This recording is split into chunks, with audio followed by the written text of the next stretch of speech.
check the mic and make sure it sound right, boys.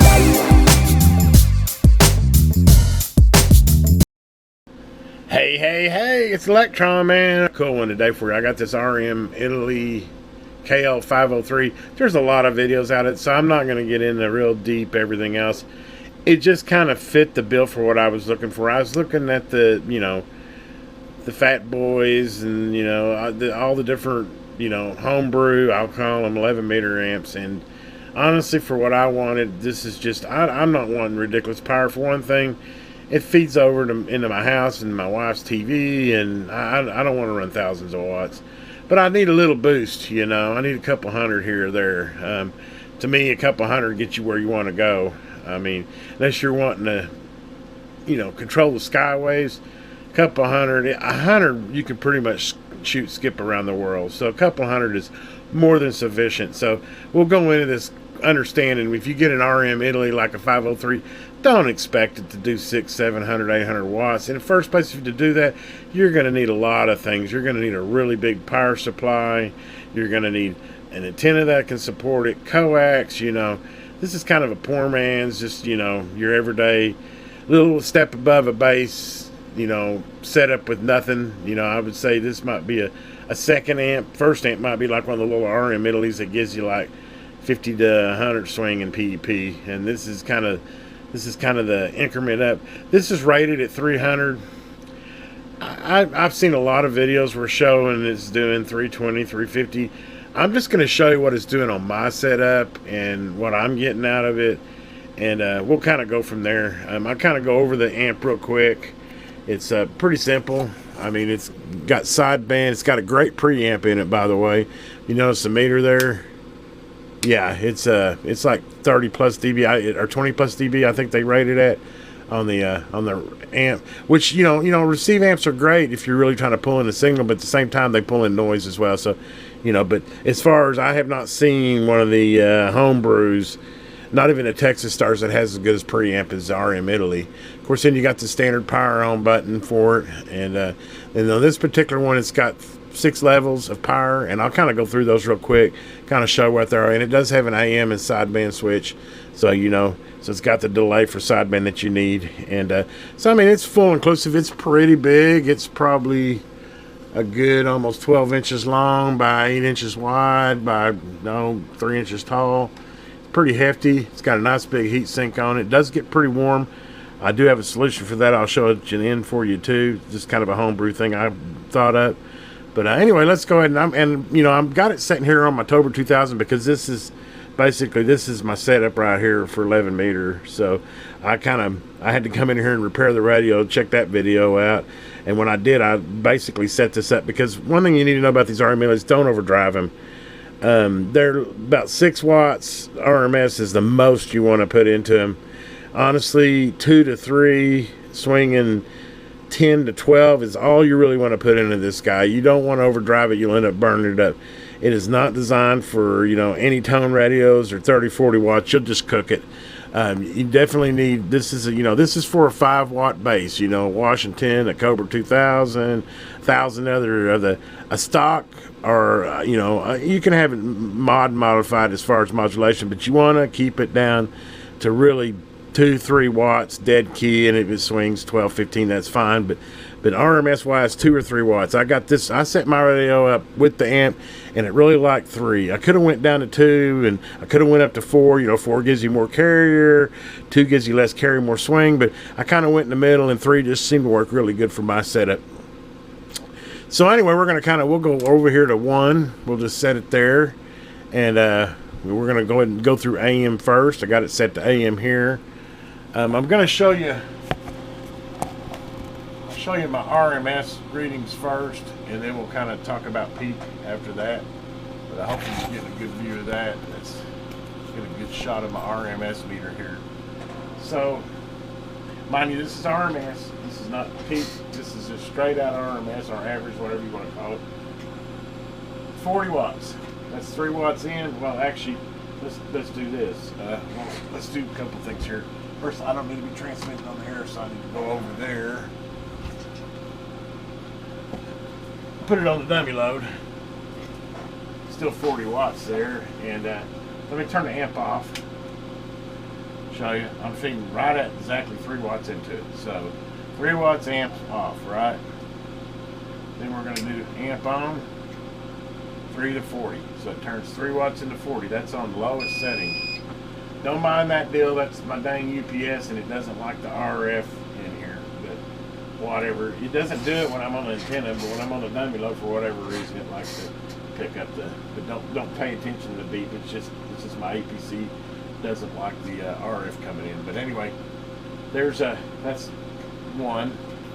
So now we'll go to 2 on the amp. Goes from 40 to 100. Now mind you, this is RMS. No carrier, nothing. In fact, I got my mic gain turned all the way down. So 100 watts on 2. We'll go to 3. 120 watts.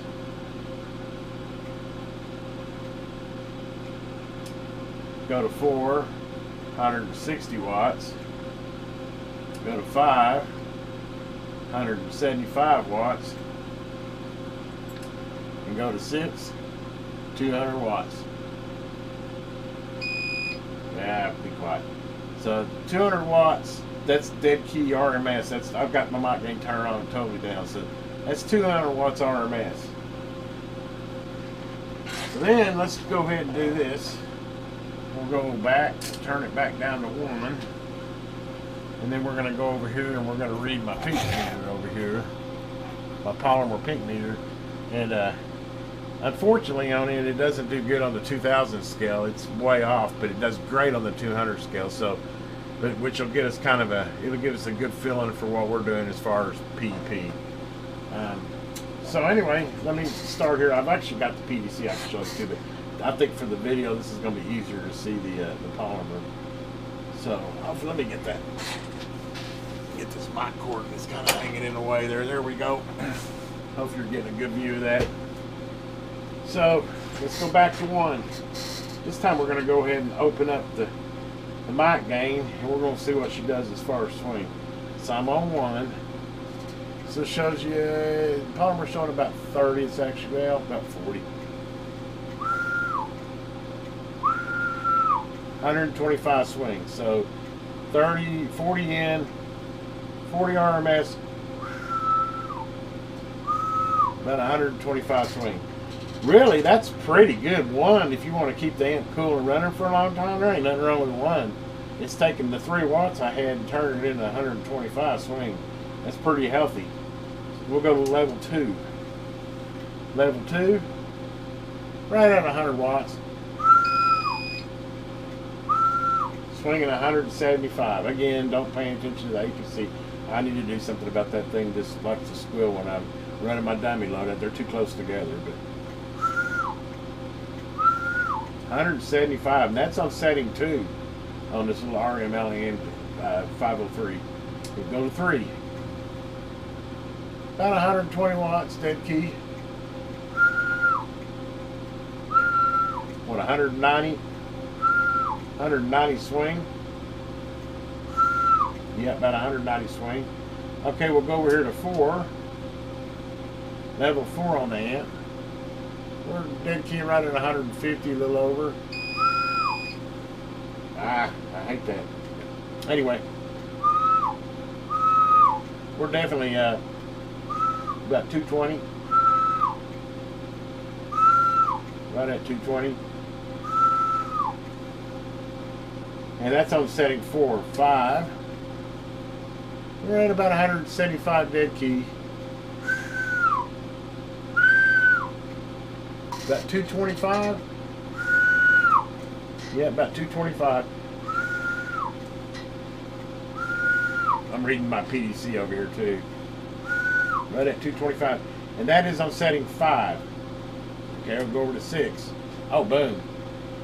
All up 200. 200 dead key. Right about. Right at 275. So anyway, that kind of gives you, sorry I don't have a better meter. Surprised 275 ain't making that thing squeal. But anyway, 275. So they say 300, Yeah, I'm getting 275, but that's on AM, right? So we'll go ahead and go over here to sideband.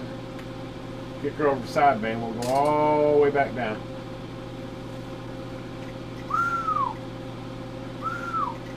On one, mind you. 175 watts. I mean, it's showing that on the RMS meter too, on sideband. This is on, mind you, this is on setting 1, guys. Setting 1. Yeah. So go to setting 2. Yeah, 212. On setting 2.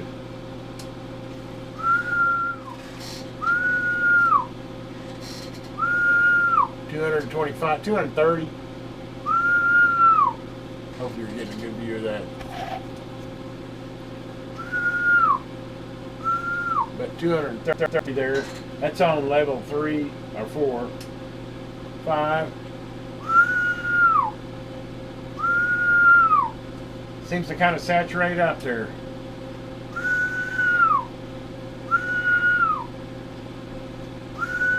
On my PDC here, it's hitting 300. Like I said, this meter here, for whatever reason, doesn't seem to do real good on the upper levels of the 2000 scale. It's probably because the diode inside of it's saturating. But according to the PDC here,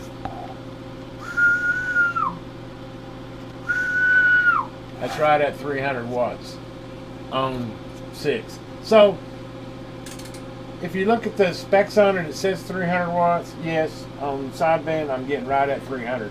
But honestly, on sideband, my favorite spot's on 1. I mean, 1 or 2. I mean, look at 1. 3 watts. Well, it's actually more than that because it's sideband, but on carrier. But 175 watts on 1.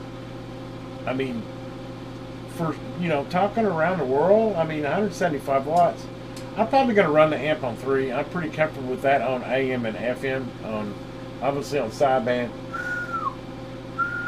it just annihilates at about 260, 275 on PEP. And then on AM, we'll switch back over to AM. It's at what, 120? Right at 200. Right at 200. So to me, the level setting on this guy, my personal experience, is 3. I love it at 3. Why run full out when I'm getting just everything I need out of number 3 here? Now, it should get pretty warm. I've been running that. It's not real warm, but, you know, I'm kind of a motor mouth at times. So I'll show you a little thing I set up here. It's kind of cool. I use my little old 3D printer here. Got me one of them 120 millimeter fans here, and I built this little cage here, right here. And I just designed it to where it just snaps right on here. Like, whoop, got it crooked here. There we go. Now then, I have full cooling. And by the way, you put one of these fans on top of here. I put it on, I'll switch an LED on it too. So, because I don't want it running when I don't. But now, I don't know if you were sitting here, because of the deepness of the fans, this thing is blowing. I mean, I could motor mouth for 4 hours straight on this, and this thing is not going to overheat. Which, this was just a 3D printed 120 millimeter fan cover, and then I just basically took one of those and modified it to put some little tabs on the bottom there so that it'll mount on there, and it ain't going nowhere. I mean, perfect little setup. So anyway, that's all I got on the KL503. Hopefully this has been a little bit informative. Hopefully you got something out of this. Like I said, I know there's a bunch of them, but I kind of wanted to give you a real world. I'm not trying to sell these. I sure didn't get any help buying it. It was actually a gift for my birthday back in October, and I just now finally got around, between getting the radio all repaired, which I got a video on that and set up, and getting this guy going. I just now getting to where I'm getting ready to put it back up on there and do some serious DXing on it. But there's my setup. I like my little fan setup here. Like I said, and I added the LED just so that I know that it's on. I probably could hear it, but kind of cool. And You know, and it doesn't really get that hot. All that testing I did, it was just lukewarm. But, you know, if you get on there motor mouthing or whatever, it might not hurt. And my suggestion is run it on 3 with 3 watts, 2 to 3 watts in it. And you're getting all of over 200 on sideband and right at 200 PEP on AM. You know, honestly, that's all you need. If you want more than that, you're just wanting to be a showboater. And I'm not wanting to be a showboater. I just like to talk to guys all over the country. And this will do it. And it's very reasonable, honestly. You can pick these up for under $300, and I think for what it is, that's awesome. Even a little less than that if you shop around. Anyway, guys, I think that's all I got on the KL503. Hopefully you enjoyed it. I'm sure going to enjoy it. There's the book. Yeah, it's rated at, it says right here on the front, and I'll just show you the manual. 1 to 6 watt max input RF power. Output RF power is 300, which is pushing it. You know, on sideband, yeah, it'll get there. But honestly, AM, it's about 250-ish, 225, 250-ish. I mean, and by the way, I'm running it I'm running on 13 volts. You could bump up the voltage, and you could definitely get up there. But I'm trying to make this to where this whole setup's going to last long, so I'm running her like 13.8 volts. Nothing hard. I'm going to run her on 3 with 3 watts in it, and I should be able to run this thing day and night, not have to worry about an issue. You know, no reason to pushing it past its envelope. So I have motor mouth way too much, haven't I, guys? Anyway. Hopefully you enjoyed this video. Maybe you got something out of it. I like the RM Italy's. I'm actually pretty impressed with it. And I would really rather have that than a homebrew. I really debated. Believe me, I looked at them all. And just bang for the buck. I just kind of like, you know. Also, if I put this on the spectrum analyzer. And in fact, it's even got I think it's even got a picture in the back here on the spectrum as far as interference, and it's yeah, here it is. Let me show you what the spectro is on it. I mean, that's clean. Second octave is way down there, like, oh, way down there. I have to look at the scale to get you exact, but it's, you know, it's like second octave's like, you know, 70 dB below main one. So anyway, guys, yeah, I mean, it's a clean amp. And a lot of these ones you buy, these, you know, I mean, if you don't mind, but they splatter on 5 channels up and down, where this should be pretty tight on the channel. And then construction-wise, there's videos on it. They're actually very well constructed. Nice circuit boards in them. I mean, like I said, I'm not affiliated with them anyway. I just, you know, just did some research. And for what I wanted, this made the most sense. It's compact with the fan. It'll run all day long, and I'll be happy with it. Anyway, guys, hopefully you enjoyed this. If you haven't, please subscribe to my channel. Just that little thing down there, hit subscribe. It doesn't cost a dime. Give me a thumbs up on the video. And as always, have a great day. This is Electron Man.